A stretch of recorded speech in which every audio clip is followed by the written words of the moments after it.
seized in there on the other side there. We're going to try and get that out, so we may not have to replace that. Okay. The drop link I managed to loosen off, so I did manage to loosen it off so we could lower the arm. So as long as that tightens back up all right, we're good to go with that as well. Does any of this need to be replaced as well? But this is what I was saying, because everything was so badly corroded when I was on the phone to you yesterday. All this was badly corroded.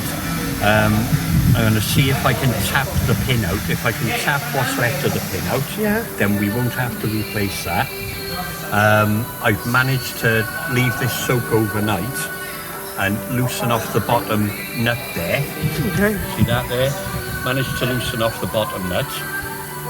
So that gave me just enough room to drop the arm down so I could get the hub out.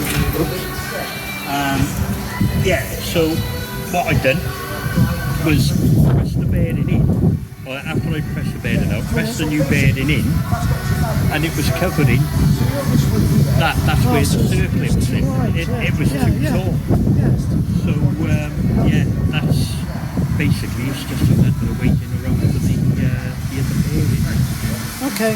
But once that's done, I'm hoping it's going to be your first thing in the morning. We can get all this together. Yeah. Okay.